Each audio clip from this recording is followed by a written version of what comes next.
Well, good afternoon or good evening, everybody.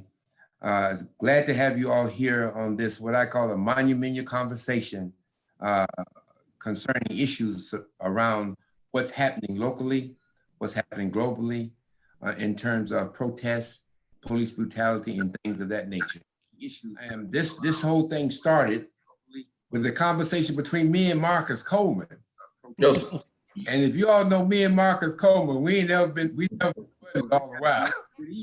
but our relationship shows what can happen when two people have serious dialogue about what's going on in the community, how one feels. And not that we're going to agree with everybody all the time, but a lot of times we come to some appropriate compromise. Marcus, thank you for having that conversation with me. And look where we are today. Yes. We have everybody here. So let me start off, let everybody introduce themselves. We can start with the good-looking chief of police for the city of South Fulton. Okay, my name is, hello everybody. I'm thrilled to be here tonight. My name is Keith Meadows and I am the chief of police with the city of South Fulton. Good afternoon, good evening to everyone. My name is Marcus Coleman, resident of South Fulton, founder and president of a human, political, and civil rights organization called Save Ourselves. Good evening, everybody. My name is Kevin Miles. I'm the Southeast Regional Director for the NAACP and the Midwestern Director for the NAACP. But my office is here in Atlanta and my home is here in South Fulton. My name is Reverend Derek Rice. I'm a pastor of Sankofa United Church of Christ in Atlanta, in the West End area of Atlanta. And I'm a resident of the city of South Fulton. Good evening, everybody. My name is George Oliver. I am the co-founder of Jump Forward Incorporated. I am also a resident of South Fulton County. Good evening, everybody. My name is Scotty Smart. I'm the founder of a nonprofit organization called the Smart Foundation, which stands for Some Men Are Really Trying. I'm a resident of South Fulton and an activist in the community.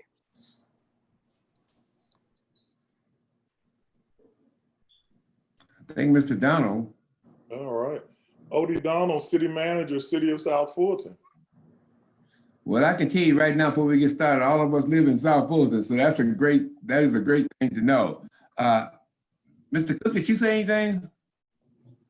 Mr. Cook? Hey, how's it going, everybody?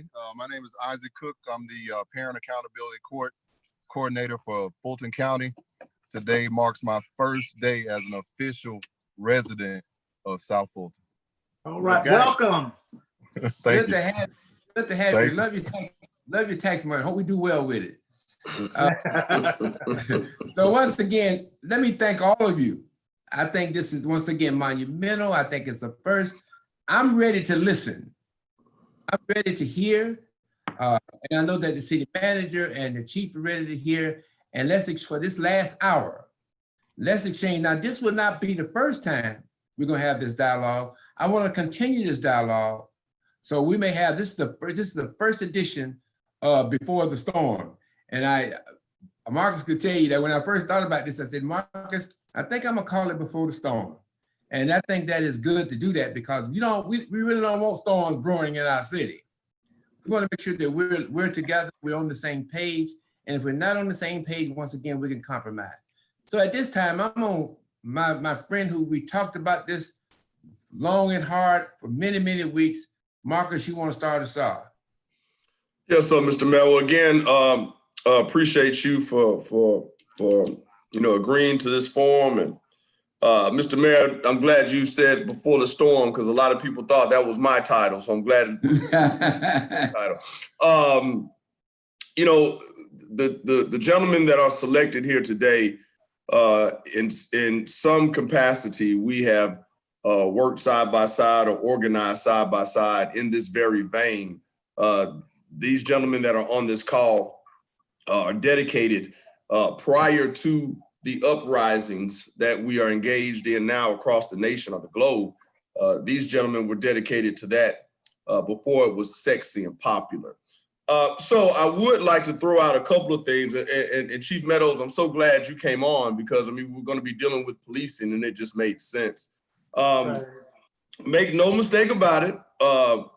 You know, even as of today, Mayor Bottoms in the neighboring city of Atlanta just announced, Mr. Mayor, 3 changes that would be implemented in the police department, with more to come. These 3 changes I know came by way of a recently formed use of force task force under the mayor's office. Now, I know we are our own city, but you know, since we are a neighboring city and we go by Atlanta's twin city, but we have our own needs. I do understand that, but I just wanted to throw that out there. Couple of things. One, and we all kind of have some common ground here. So fellas, I mean, anything that, you know, I do not touch on, like we talked about earlier, this is just throw your ideas out there, because I do believe we have an opportunity to make something stick. Absolutely. Chief Meadows, one, and Mayor Edwards and Mr. Donaldson, we feel like a residence clause could benefit. A residence clause meaning out of the academy, a lot of times, I would probably be accurate if I say more than half, recent cadets are stuck in areas that they're unfamiliar with, patrolling areas that they're unfamiliar with. We see it a lot in our communities, and again, or not even again, here in South Fulton, with almost 90% African American, even though we welcome all races, nationalities, we do have a unique makeup here in our city. We feel like a minimum of 6 months for that new officer, when he hits the streets, that he or she have to live in the area that they patrol. Pretty common sense logic behind it. You tend to handle conflict resolution better if you live, eat, and whatever else in the area that you patrol. You build relationships. Chief Meadows, I can say this, please let me start by this. I get zoned out whenever I'm in demonstrations, and I did participate in a historical march, helped lead it, as a matter of fact, up on National. And I did not notice that you were actually in the crowd walking amongst us, Chief. And I told you personally that the next forum I would put it out there. A lot of times I get a bad rap as being anti-police. I'm not, I'm just anti-bad policing. So we do know here in South Fulton, we have a different type of relationship that doesn't exist in other areas. You and I, Chief, have sat down and spoken, you know, face to face. And so I just want to make sure I put that out there, because I didn't acknowledge you and charge it to my mind, not my heart. So I just want to put that out there. Residence clause, minimum 6 months, and we feel like that would help with conflict. 2, those of us who have been on this battlefield know whenever there are maimings or loss of life at the hands of law enforcement, the routine is that once the toxicology report comes out, you hear what the victim or what the subject of that maiming or loss of life has in his or her system. Of us would like to see within that hour that officer alcohol drug tested within that hour. This is not a I got you moment to law enforcement. I mean, hell, you know, you have to submit to drug testing on various jobs. So we're just specifically speaking in the encounter that led to maiming or loss of life, that officer be alcohol and drug tested. Now there's a part B to this. We know that the laws would have to be tweaked because we know that polygraphs are not admissible in court. Well, we would like to see that law tweaked, work with our legislators, and coupled with that drug and alcohol testing, we feel like a polygraph should be administered as it relates to the specific incidents, you know, that led to that maiming or loss of life. Again, this isn't a got you moment. Most of the time, folks like myself and everyone else on this call and others that are listening, we mobilize and we organize because of the unknown. I try to make it a point Chief and Mayor and City Manager, not to exaggerate things, not to just stick straight to the facts. So again, I'm not trying to have a got you moment here, but we know that there are steroid usage. We know that there's alcohol usage. We know that there is drug usage. So again, just in those encounters that lead to maiming and loss of life, we would like to see that alcohol drug testing coupled with a polygraph. Brother Smart, Scotty Smart, I know that one of your talking points is body cameras, so I'll save that for Mr. Smart. Has some ideas about body cameras. But let's talk about those two things that Chief, that Mr. Coleman brought up. Okay. You know what, Mr. Coleman, none of the three that you mentioned are unreasonable. Yes, sir. In fact, in the last department I was in, we drug tested if there was an officer involved shooting, if there was a serious car accident where someone was hospitalized or it wound up being a traffic fatality. I think what we have to try to do is get a drug alcohol testing protocol for the entire city, and I'll let Mr. Donald speak to that. What you really don't want to do is have fragmented policy. You want to develop a blanket policy for the entire city, and if we have to tweak the current policy to include those, I have absolutely no problems with that at all. I think that's a very good suggestion. I just need to make sure the legalities and that it's been worked through with our law department, under what circumstances those drug testing will take place. Mr. Mayor, did I hear you chime in? No, I agree with you that they're not unreasonable. If I could add a thing to it, Mr. Coleman, and I've always been a big proponent of this, and that is directed patrols. Right. Where, you know, when a police officer comes into his time to work, he spikes and he goes down and may spike again, but not. But the time when he's really not, I won't say doing anything, but I would like to see them walking the patrol, walking grocery stores, shaking hands, see what's happening, because you always have your radio on your shirt. So you're not really missing anything. So I would like to see us, and I've told Chief this before, I would like to see us do more directed patrols and get us to a lot back to the officer-friendly stage.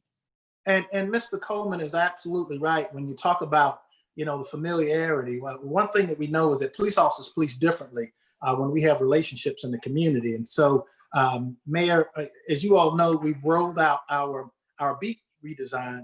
We'll have 18 beats, and our goal is to assign each one of those police officers to a permanent beat. They'll be responsible for getting out and meeting with people in their various communities and developing a beat plan for each one of those 18 beats. And that's on each one of our shifts.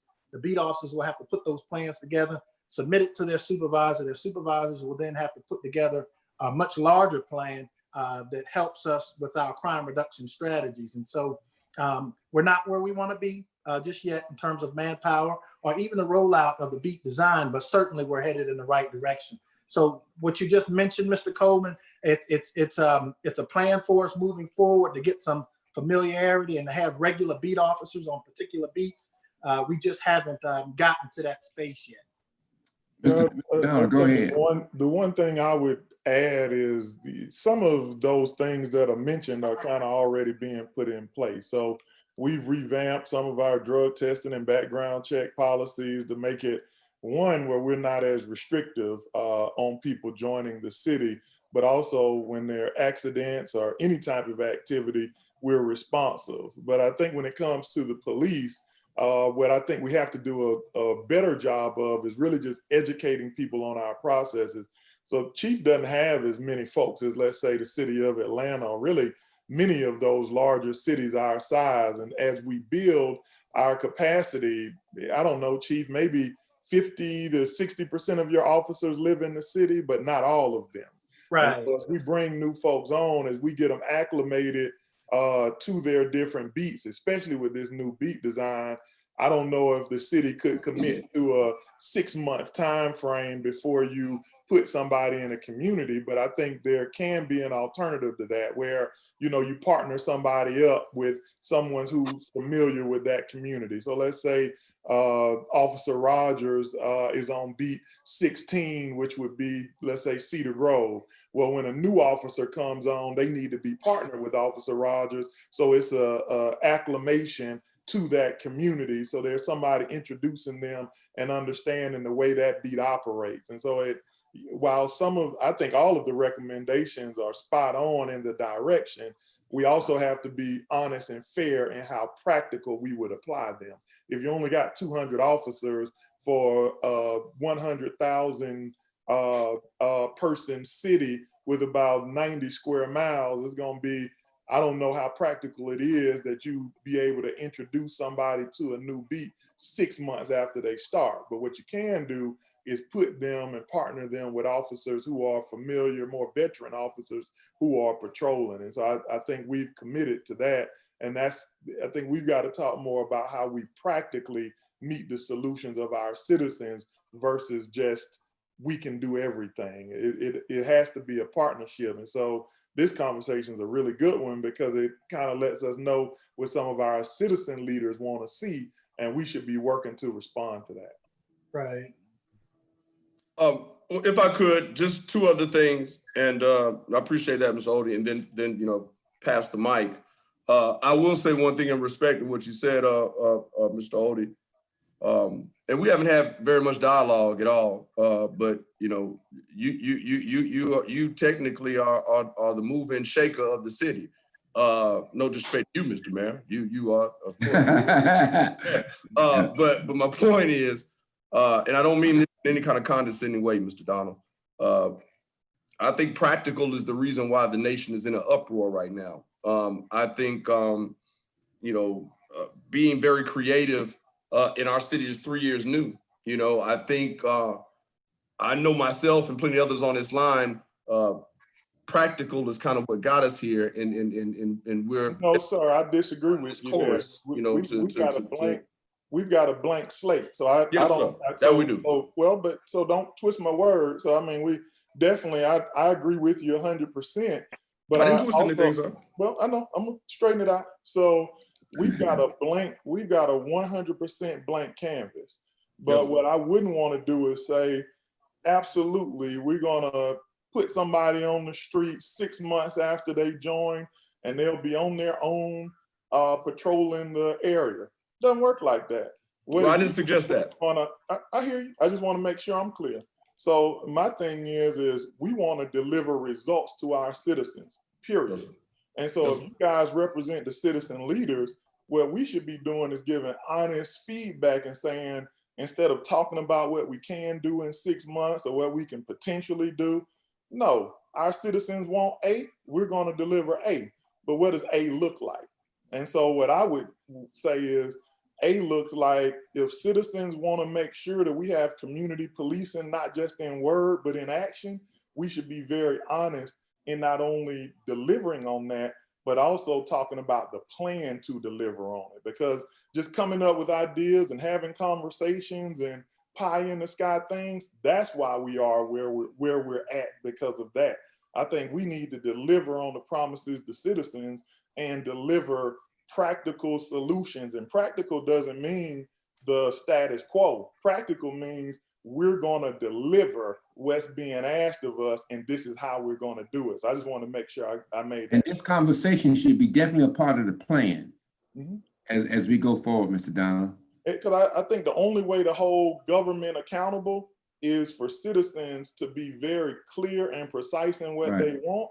And government needs to be very clear and honest in committing to deliver that so that our citizens can measure our response. It doesn't do us any good for our citizens to ask for something, we commit to it, and then 6 to 9 months later or a year later, we haven't delivered on anything they've asked for. That's not how I operate, and that's how I wouldn't expect the chief to operate in that manner either.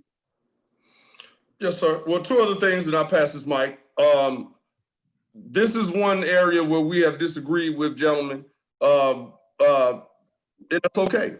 There's a narrative that's going around about defunding the police, and it has everybody in an uproar.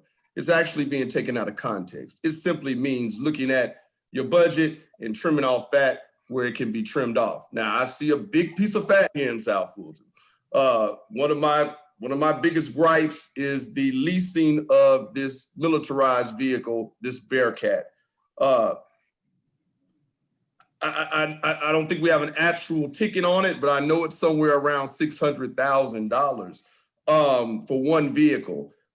It is my position and plenty of others that are not just on this call, but are listening, that here in our new city with our clean slate city manager that you spoke about, and with our challenges that we have in our makeup, one would think that for one vehicle, $600,000 plus, we could divest from that one militarized vehicle and invest in some community development and youth development initiatives. My last point, and then I'll hush. Mr. Mayor, Chief, you see it firsthand, and Mr. City Manager, people are hurting all across the nation, but our people specifically dealing with mental health issues.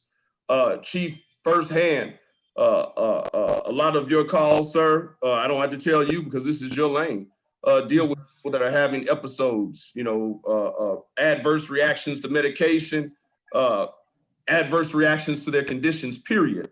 We would like to see a public safety wing implemented. Mr. Mayor, we think that there are social workers that could be put in place that could handle some of these calls or assist when some of these calls, when these calls are clearly stated as to what they are. I know that's not all the time, the case, but many times there are. So last point, we would like to see implementation of social justice workers.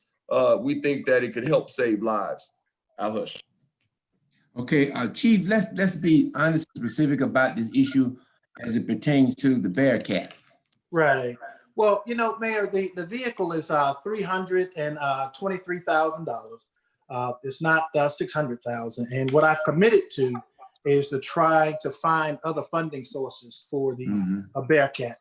And so whether it be grants or whatever the case may be, I understand, the position that we're in as a city right now with COVID-19 and how our tax base has been impacted and how well the overall American economy has been impacted by COVID-19. And so we're going to try to look at creative ways that we can fund that particular project.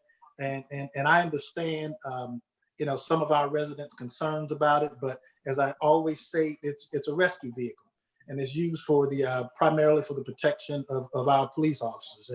And while we do have a need for it, I just want to make sure that we're being as responsible as we can with the resources that our citizens give us.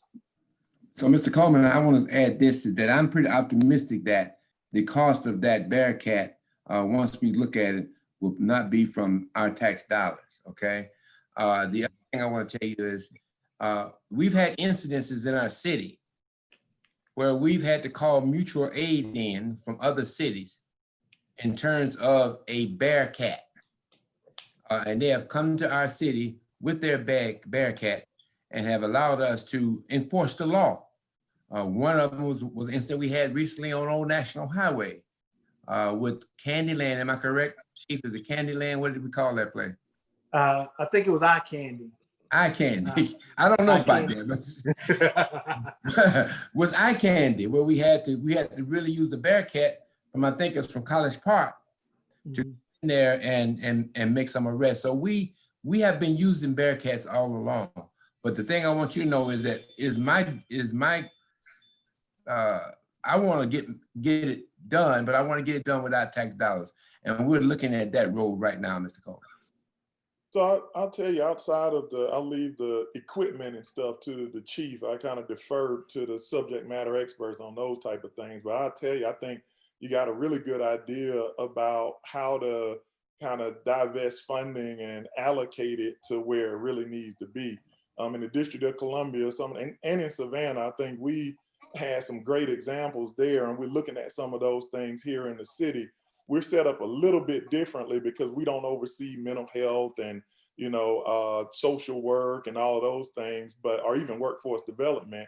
But you can't really have quality public safety if you don't have a robust response system. And so one of the things that we're looking at is just partnering, and sometimes it's controversial because everybody isn't seen as a friend by everybody, but I think the county oversees those and so does the state. And so in some of these committees and boards that I sit on, the chief sits on, our assistant city manager and others, we're looking at how do we take a certain amount of funding and then partner. So in Savannah, and goodness, it's been so long since I've worked there, I forgot the name of I think it was called SIP, Savannah Impact Program. And so we funded about $250,000 for SIP so that when our officers were able to encounter people who had, whether it be mental health challenges or other challenges that came, they were partnered up with somebody who would go out there with them. And if it becomes a mental health challenge, then, when the situation is de-escalated, then they receive an additional service.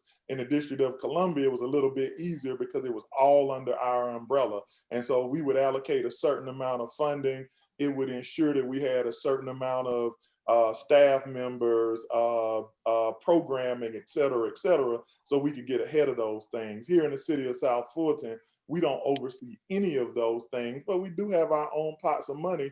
And so we can kind of coordinate through MOUs and other things, how we bring those services into the city. And so while we haven't been able to finalize those things yet, it's definitely on the table. So much so that we've met with the Department of Health already, where we'll be rolling out some new things in addition to testing. I think y'all have seen that in our response to the coronavirus, but also to just really look at how mental health impacts our residents and how we can coordinate that, not only with the responses for police, but you'd be surprised even with our fire first responders, how they need that kind of support and service as well. So as we look at this new FY21 budget, I'd expect to see some of those things baked in, even though I'd be fairly honest with all of our residents that we are going to see some major cuts to our budget based on the impact of COVID-19. Hey, good evening, everybody. I want to just throw a couple things out, just very specific points for you all to consider. And I want to thank you all for being on. Thank you, Brother Marcus, for inviting me, Mayor Edwards, Chief Meadows, and City Manager Donald. But the first thing is, in the event that there is an incident that results in the loss of life, should we have an independent civilian review board that reports at least as high as the city manager, and an effective civilian review board that reports to the city manager level with subpoena power. So they have the ability to determine who it is they would want to speak to, who it is that they would want to question, and you would have the imprimatur of the city manager's office to enforce those recommendations as they came in, rather than run them through the police department. And then the second thing is an opportunity for members of the community, whether it be this group or an expanded version, to have an opportunity to review and have some input on the use of force policies. Now, I do understand that use of force policies and use of force continuum in most municipalities that I'm aware of, a lot of those things they come through the union contracting process. So they're not things that are routinely just open for revision. But if that be the case, when that opportunity does come, can we have that conversation before we move forward so that we can all be on the same page about what that use of force continuum should look like? And as a community, we can have some buy-in and understand and all be on the same page about the safety of our residents. Thank you, Mr. So- Miles. Go ahead, Chief. Those are some excellent points, and I'd like to start off with the Civilian Review Board. I'm not at all opposed to a Civilian Review Board. We had one in my time in the city of Atlanta. Certainly, it would have to be structured in such a way that it doesn't necessarily interfere with the investigative process. I know some Civilian Review Boards are structured so that their investigation is going at the same time that possibly the GBI's investigation is going along. And I don't think that's good policy, to be perfectly honest with you, but having a Civilian Review Board that actually reviews the facts and circumstances surrounding our use of force incidences. I think it's a very good thing. I think it also gives our community good insight on some of the challenges that's confronting many of our police officers. And so I would welcome that as an initiative within the city of South Fulton. And it's been my experience that anything that's born out of the community is sustainable. And so if this is an initiative that's coming out of our community, certainly we will embrace it and we'll do what we can to cooperate with it. Now, the use of force policies are, I can tell you right now, I've been in law enforcement for 34 years, and neck restraints and chokeholds have never been part of anything that we've ever taught in the state of Georgia. I don't know of any police departments in the state of Georgia that has neck restraints or chokeholds. And so when I came in to, I inherited Fulton County's use of force policy. I looked at it, I rewrote parts of the policy. And the reason that I rewrote parts of the policy is because use of force policies should be based on case law. Graham versus Connor is the most recent use of force case law that came out of the Supreme Court. And then you have Tennessee versus Gardner, which talks about shooting, fleeing felons. Well, one of the things that I wanted to make sure of is that our use of force policies were in line with the Supreme Court cases that have come out recently and the ones that have some historical value to them also. And so I'm certainly open to looking at our use of force policy, but I will tell you this, that we don't deviate in South Fulton from case law at all, not the slightest bit. Our use of force policy is designed specifically with the United States Supreme Court case law that's been developed. And just to put a finer point on it, though, my suggestion was that the community have an opportunity to have some input in the development of that use of force policy, particularly in terms of the rules for escalation and the requirements for de-escalation. But in those specific points, that the community would have the ability to have some input, because I work, just by virtue of the fact that I work in so many different communities. I know that there are communities where you have a structured use of force policy, but there are some very lenient policies in place that allow an officer to basically climb up that use of force continuum in response to certain perceived stimuli. And I think that we ought to have at least a community conversation about that so that we can all be on the same page about what the rules are. And Chief, I have no problem with that. I think that anytime we're developing something, I think community input is gravely important to us. So I would like for us to look in having some kind of input from the community on our use of force policy. So I'll tell you, Mr. Mayor, I love that idea. Listen, I don't need any more work, but I don't have any problem with kind of having those things escalate to what would be the highest administrative level. Because I think it eliminates some of the questions that residents might have about, how they get input and how they, sometimes it's a question of, hey, listen, if they want to ensure that they're able to reach the highest level, go above police if they need to, they should have that type of access. I don't know how we're capturing some of these things, but the good ideas are kind of flying out. So one thing I would challenge us to do is, as we leave this meeting, we should document and publicly, take this conversation and make these commitments. Absolutely. Very public and kind of codified. And so I'm not sure right now, I'm a late addition to this conversation, but I do think that we need to follow this up with some tangible responses to today's conversation. I think another thing that I would kind of like to see, and I think the chief and I talked about this, I've had the blessing to be able to work in 10 different municipalities and forms of government, whether it's state, local, and otherwise.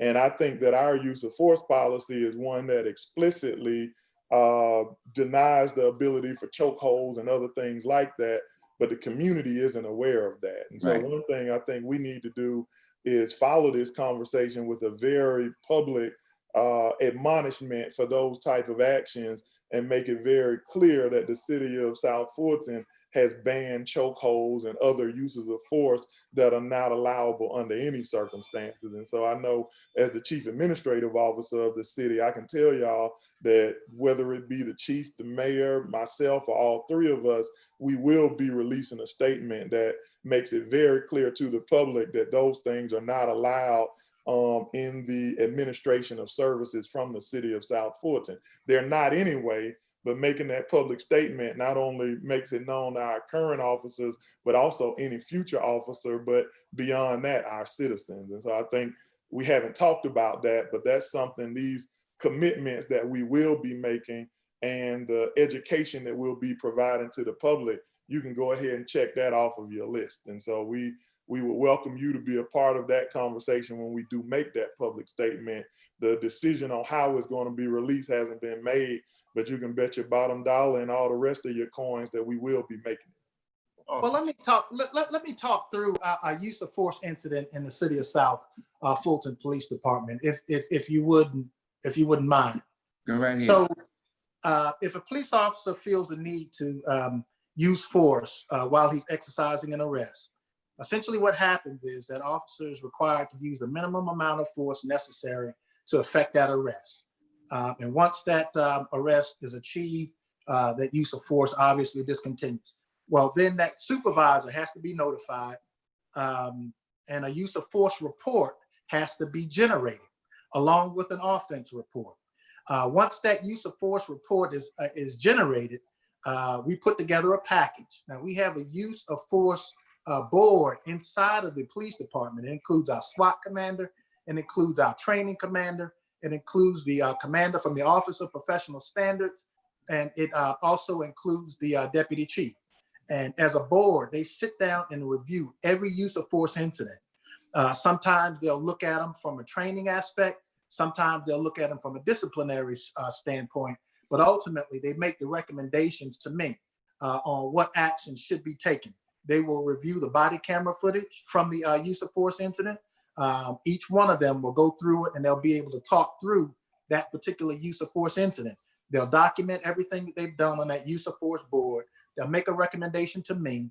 Sometimes we'll go back and we'll look at those to see if we have a reoccurring pattern of the same types of use of force that we're seeing, whether we have one particular employee that's constantly using their taser or one employee that's constantly engaging in use of force incidences, and we'll start to look at proactive ways that we can try to get that officer some training, and it might be de-escalation training. It might be other things, but we certainly document each one of those incidences, and we go back and we take a look at them to make sure that we don't see a pattern of behavior associated with any of our employees. Yep.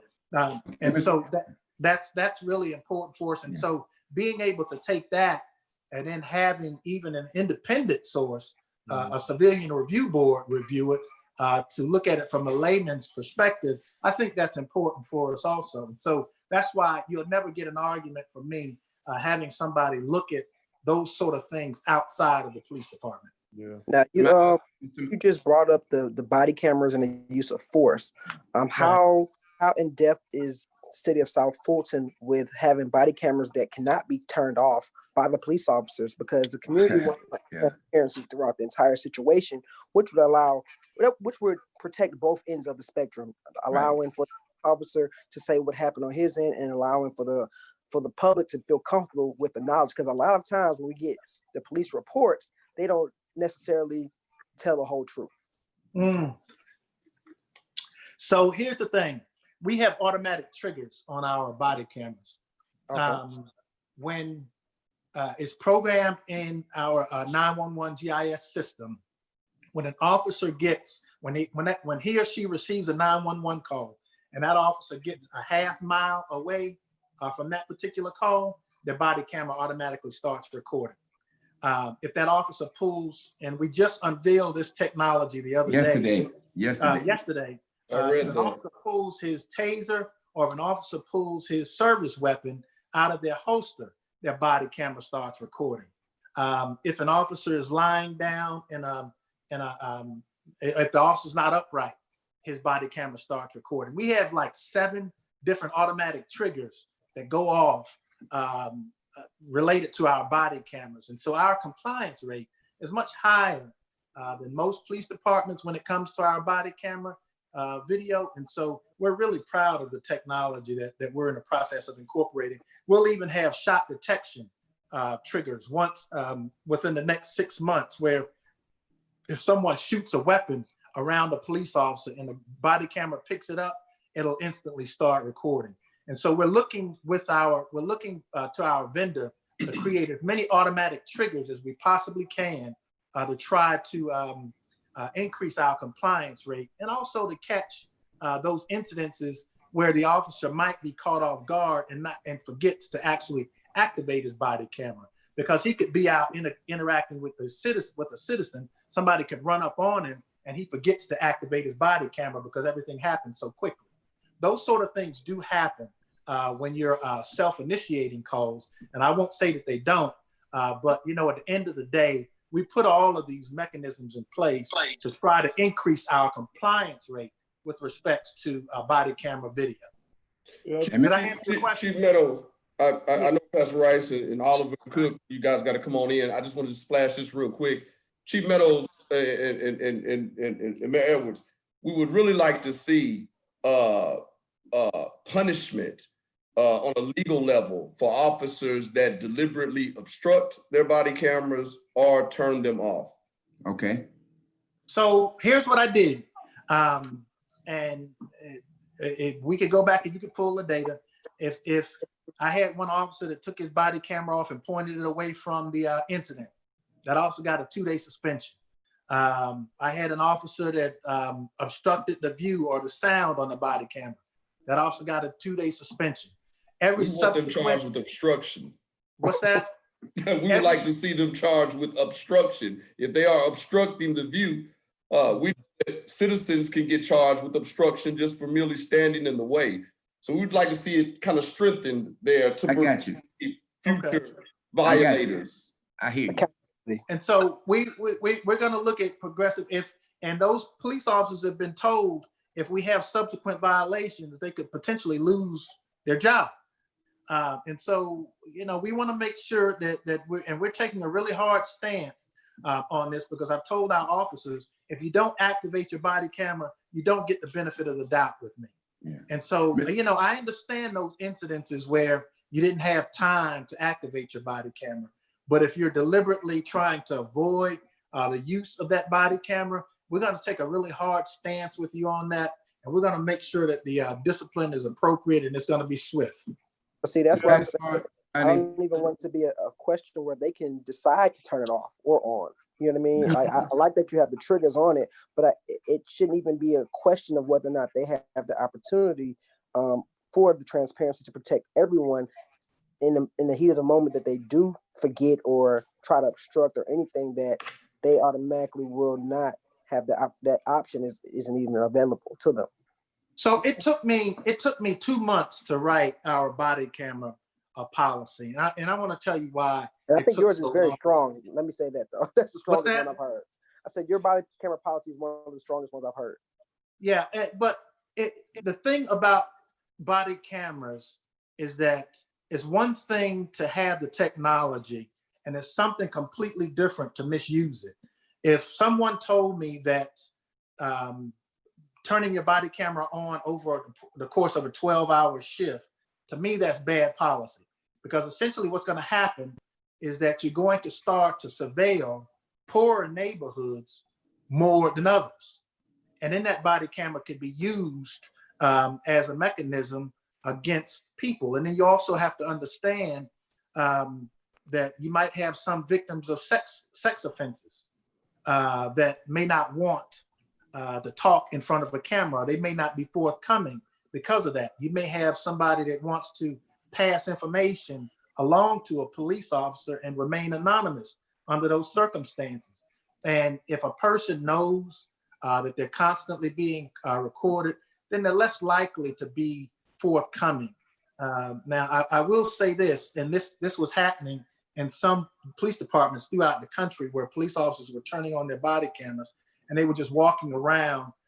They would observe violations of the law. They would come back, they would take that body camera footage, go get arrest warrants for all of those violations, and come back and arrest people for all of these petty offenses.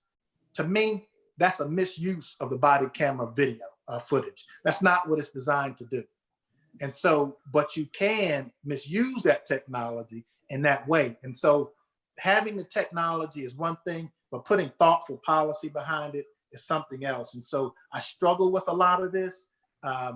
Turning it on and leaving it on, to me, is just bad policy. But there are instances where a police officer might self-initiate a call and he has to activate it him or herself, right? If I get out of a car and I see a suspicious, if I get out of my car and I see a suspicious car parked behind someone's house, and I know that's an elderly woman, nobody should be there, and I get out, then I have to activate that body camera. If something happens fast or quickly, I may not have an opportunity to do that. And we have to be mindful that those sort of incidences do occur. Did I answer your question, or did I address your concerns? About 75% of it, yeah. Okay, well, come on, give me that Scotty, let me 25%. say this to you. You know, Okay. we've been bringing in technology about what you're talking about it over years, okay? But I was elated about yesterday when we put that holster mechanism on. Mhm. That when their weapon is drawn, we will know that that weapon is drawn. And I understand another phase of that would be the fact if their weapon is if the safety is taken off of that weapon, we'll know that also. So I've been excited about the thing that we're bringing in to help not only our officers, but also to help the citizens themselves. And before we go any further, Chief, I want you to expound on one thing. I want you to talk to them about the toleration of racism in our police department. Before y'all, excuse me one moment, Mr. Mayor, Mr. Okay. Meadows. Before y'all go any further to get off of body cameras and dash cam, I want to interject real quick. My cousin was fatally shot by a state trooper in Columbus, Georgia, and the officer did not have a body camera nor a dash camera. Evidently, it was not functional when he left the facility. He had a dash camera, but it was faulty. It was faulty. Okay, so is there, thank you, Marcus. So if there is a way that we can have security knowing that when officers leave their office, that the dash, that everything is working functionally in their vehicles, not just the, Sure. Well, we go through an inspection process. In other words, when we go to roll call, and this should have happened with I don't know what happened with the Georgia State Patrol in their circumstances, but every car is inspected. All of the equipment inside of the vehicle is inspected. And what happens with us, when we drive into the parking lot of police headquarters, all of our video is automatically uploaded. So no one has the opportunity to manipulate or damage any video at all. And so because that information is automatically uploaded into our system, that keeps tampering down. And if there's an error message, then it sends an alert to that supervisor that camera is not operating properly. It must have been a long time ago when you said it was your cousin. yes, it was my cousin. No, it was just in 2017. So we have thought that something like that would have occurred, that they would have proper maintenance on their vehicles before they leave. But Marcus Marcus the Spanish, he can tell you more about what happened with that. We have rocket modems in each one of our cars. I don't know if the Georgia State Patrol had that, but that rocket modem, it transmits. It's constantly transmitting. We know where our police officers are every minute of every day. I could go back and look at every street they patrol down, and the supervisors use this as a management tool also. If we're having crimes in a particular area, we'll go back and look at the patrol patterns of our police officers to see if they were riding through those areas where our problems are actually occurring. And so the technology that we're tying in, it's I don't want to say it's cutting edge, but it's putting us in a place to where we can integrate our technology in a really meaningful way. And so we're always looking at ways that we can continue to integrate our technology. And so even to when our dash cams come on now, our body cameras automatically start recording. If you turn on your blue lights, all of your cameras come on instantly. And so those are the sort of things that we want to make sure that our technology is working in concert with each other. And then we're making sure also that it sends error messages to the appropriate supervisors when they're not working properly. So Chief, once again, Jump in real quickly and to echo what a few people have already shared. Mayor Edwards, Chief, and City Manager Donald, thank you all for spending this time with us. I just want to lift up something that I think is worth some serious thought. I mean, I know Brother Donald has already mentioned that more specific ideas are important in these conversations, but I want to broaden the lens a little bit because I think that some dreaming is appropriate now as well. Nationwide, the uprisings that are taking place have forced the country to acknowledge the systemic white supremacy and underlying racism that is the soil, if you will, for what we're talking about really right now. And with the city of South Fulton being, I guess, the 10th city since Sandy Springs kind of led the way on this idea, I think the city is very uniquely situated because if MSNBC and CNN will now use the language white supremacy and systemic racism, we have the capacity to be the leader of the country, if you will, on our policies as it relates to the systemic issues that we're faced with. And so having been kind of doing this activist organizing thing for almost a whole 20 years since I've been here, I'm reminded of a county over, I won't call any names, but there was a city official who was good at what he did as it related to policing and some other things, but he was so good at it that he could not hear the community speak. He was on Barack Obama's 21st century policing deal, the whole nine. But it was problematic in that after we had taken a group of activists in to talk to him on a few occasions, there was a spate of killings of unarmed men in that county after he made it very clear, we don't need your help, we've got everything together. I would offer that, you know, in line with what Brother Miles was talking about in terms of the Citizens Review Board, it's one thing to be able to report as high as the city manager, but it's another thing to make sure that the board has teeth. I mean, if we report directly to the mayor and the board still doesn't have teeth, who we report to is really not the issue, right? The function, the question becomes, how much power does that board, enforceable power does the board have? And what I'm offering is we have enough cover as a city to come up with some very cutting edge ideas. And this is not to suggest that what is happening now is not good.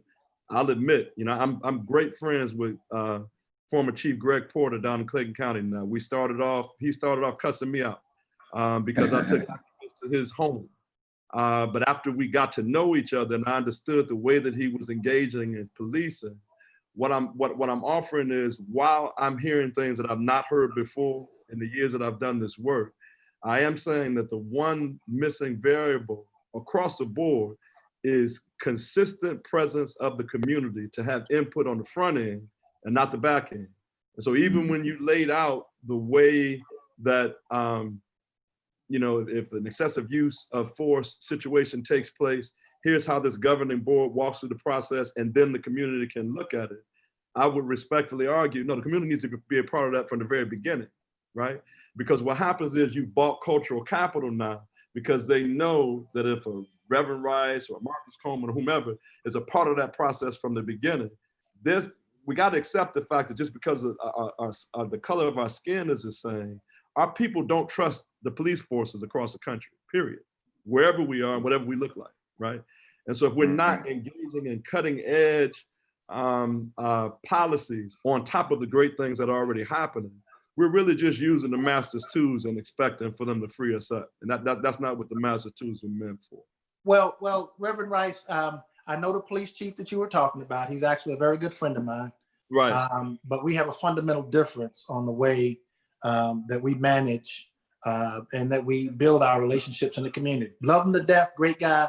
But that's kind of where we I hear you louder and clearer than you think I realize. I hear you. Okay, and so, you know, but I want to say this, back maybe when I was the police chief in another jurisdiction, I hosted the Deputy U.S. Attorney General. and well, it was under this administration. I don't like calling his name, but that Deputy U.S. Attorney General came to College Park, and I asked this question. I said, what does this administration feel? How does this administration feel about the 21st century policing model that was put in place by President Obama's 21st century policing task force? And he told me, and he ultimately became the U.S. Attorney General, well, this administration doesn't see a problem with policing. This administration believes that police officers go about doing their jobs the right way every day. And I said, well, by and large, what you're saying is true. But to say that and make that statement and ignore the fact that there are police departments like Ferguson, Missouri, still in existence is a mistake. So I'm going to ask the question again. How does this administration feel about the 21st century policing model that President Obama put in place? Well, as you could imagine, I got the same answer. And so I said all that to say, we're not going to get systemic change in policing coming from the top levels of this government, not with this administration in place. I just want to say that right now. If something is going to happen, we're going to have to sit down and look at some of the challenges that's confronting law enforcement today, and some of the solutions that we need to see come from our various governments. Because as I said, it's not coming from this administration, but when you hear this administration come before a group of chiefs of police, because I was at this conference, and say, police officers need to go back to bashing heads. Right. Well, I policed during that time. I started in the 80s, and nobody wants to go back to that. I can just tell you that right now. Nobody wants to go back to that era of policing, but understand that when you have the leader of this country making those sort of statements, it emboldens people that are in policing to have an attitude of indifference towards minorities in this country. I mean, it's just the nature of what we're confronted with right now. And so if we understand that, it's my job as a police administrator to identify those people, get them out of policing, and if possible, see that they're prosecuted, right? And so I understand the much larger issues that we're confronted with, but I can tell you this, policing is part of that problem. It's not the whole problem. The biggest problem is the attitude. Now, just to be clear, we had a problem in policing prior to this president. I just want to be clear about that. Right. Yeah. I'm sorry. Good. But I'll follow up. But we also have senators, U.S. congressmen throughout this nation that have for years displayed an indifference towards minorities in this country. And that's where those strategies, and that's where those laws, and that's where those indifference come from that we're seeing in policing right now. Policing right now is a symptom of a much larger problem that we're confronted with. I think we're saying something very similar, and I just kind of piggyback on whoever it was that raised the excessive use of force task force in the city of Atlanta proper. Of those 15 people that are on that force, about 4 or 5 organizers and activists that I work with regularly are on that force. I mean, so I know exactly what was presented and what is yet to come from that work. And I guess the point I'm making is we agree that all politics are local.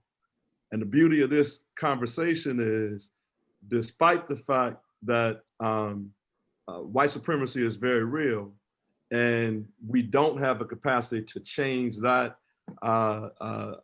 reality. I mean, the founding document says, some very clear things.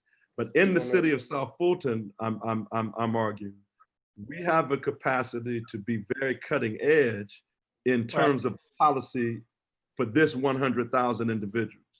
And so what are we saying when we say that this Citizens Review Board looks this different because of these extra variables?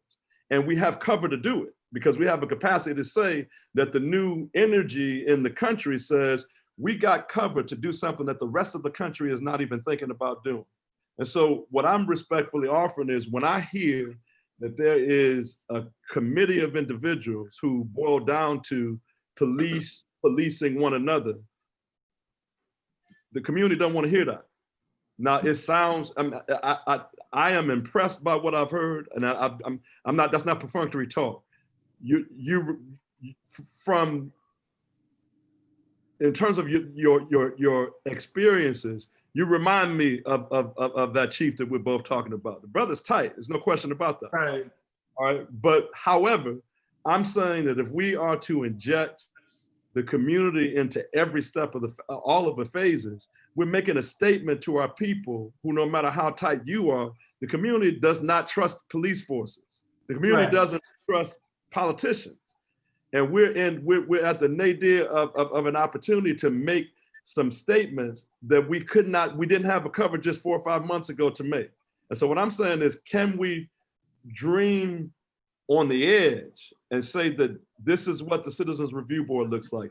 Here is the strictest punishment possible when someone does something outside of a policy. Here is the community's engagement in constructing those policies, right?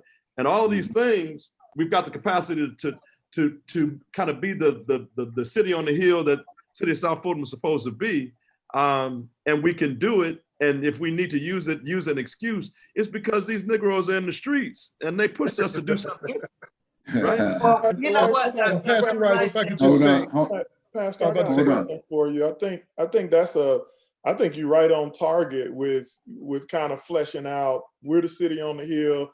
Everything from our budget, every part of our city involves citizens.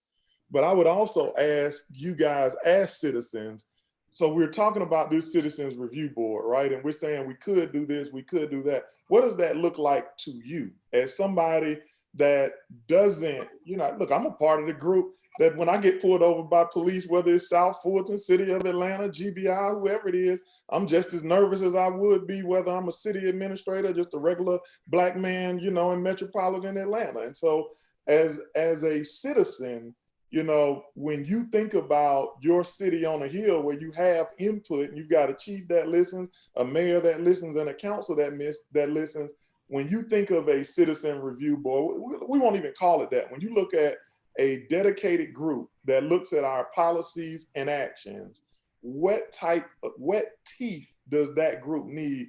What type of connection to the city does that group need? What does it look like to you? I just want to speak to that real quick, Brother Rice. I do agree with you, in the way that you framed it all, but I want to put it out because, what I have seen in the time I work, Brother Marcus knows, I oversee branches in about 600 cities. In a city with a strong manager type government, the best practice that I have seen in terms of putting a review board in that has teeth is to make sure that A, it is a review board and not an advisory board. B, that it does not report internally to the police department, but it reports to the manager if it is a strong manager type government, as we have here in South Fulton. And C, that it has independent subpoena power so that the police department is not determining who gets questioned as a result of something that comes in. So A, you need that subpoena power. B, you need to make sure that your findings are not advisory, but they can be binding, and that they are not reported to the police department. They are reported to the city manager, who actually sits at a level in the administration where they oversee the police department. So I just wanted to say that in terms of framework, because I didn't want that to be lost in the conversation, because depending on, who's watching this video, people live in different types of government. Some people have a strong mayor type government. For them, a civilian review board, as the way we articulated it, would mean something entirely different. Some people are not necessarily, aware of the difference between an advisory board and a review board. That's one of the way a lot of communities get played, is because they get a civilian advisory board and they believe that they have the same thing as a review board. But I just wanted to say all that because I was very specific in what I was suggesting, because I do believe that we are the city on the hill. And I do want to say that, I honestly do believe, and this, again, to you, Mayor Edwards, we have an opportunity. I moved to South Fulton on purpose. Yes. I came here on purpose. We have an opportunity to do something that all the other communities can only just dream about. Nobody else can have this conversation that we're having right here and have the things that we're talking about be in the realm of the possible. So, Right. I'm very encouraged. I also know about like a rocket motor. I was very encouraged by, I used to be a fleet director for a municipality. So I used to purchase the police cars. I know when you were saying the triggers that you have, I know what that means. So I'm encouraged by that. But I also agree with Brother Rice. We need to be all the way on the cutting edge of that. But I didn't want it to be lost that what I was suggesting, I'm suggesting that we go all the way up to the cutting edge on that. Gotcha.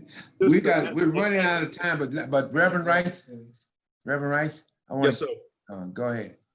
Well, I was just to put a button on it, I mean, a direct question that was asked, and I think it was specifically of me, is what does that board look like? And I'm just saying, to build on what Brother Miles offered, is that we see that process to its end. Because and maybe I'm just a jaded brother who lives in what James Baldwin called these yet to be United States.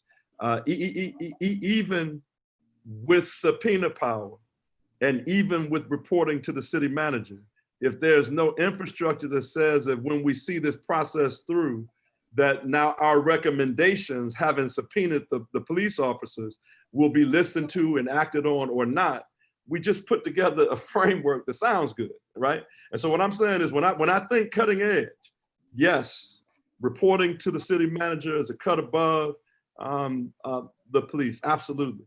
But now when that reporting takes place, does this body now have a capacity to push through what for most of us recognize, just like Marcus said, there's a difference between I'm gonna dock your pay or you stay home for a couple of days and being charged criminally for obstructing justice.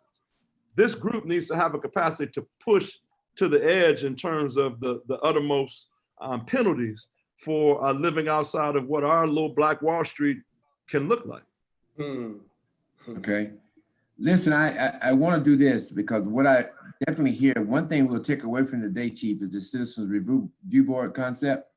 Okay. What I would like to do is, Marcus, is that we continue to have this dialogue, and I want to come back. Would you all say 30 days or 2 weeks? What would you like? We come back in 30 days with something based on what we talked about today.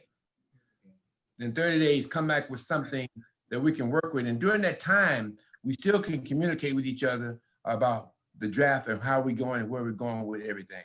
Is that acceptable to everybody, 30 days? Yeah, can I tweak your recommendation a little bit? Sure. Yeah. I think these recommendations are really, really strong. But what I would ask is that if we're going to take 30 days with this group, especially with their connect, I mean, I follow the social media and all of these different profiles, giving these folks an opportunity to take their one concept and bring it back as a formal recommendation to the city. And so that way it is a true citizen's recommendation. Okay, I got you. What type of, whether it be a police review board or some folks are bringing back, they're asking their councils to approve the what is it, the 8 can't, I always get it wrong, but wait. The 8 can't wait. And so our city is a little bit different. We've got different challenges and things of that nature, but it seems to be a pretty strong view of what our citizens want. I think giving, this group as leaders an opportunity to come back with recommendations to the city that we can then work off of versus just continuing the conversation gives us some forward action. And I think that's kind of what we're all looking for, is really just results. And so I can agree. I can agree with you on that, because we just don't want to have a conversation here. We want to move forward to something that where we need to be. So, Mr. Mayor? Yeah. Mr. Mayor, if it would be okay, I know we're pressed for time, but I would just, again, if it's okay, I would like Mr. Cook to be able to give just some type of statement about today. I know, Mr. Cook, we hadn't heard from you today. Go ahead. Parent accountability ordinance that I know one of the council members are planning to reintroduce. Mr. Cook is going to play a role in that conversation. So, but I just wanted folks to know him. Mr. Cook, if you could briefly let us know. Hey guys, how's everybody doing? Good. Hey, my role essentially is judicial coordinator for the State Department.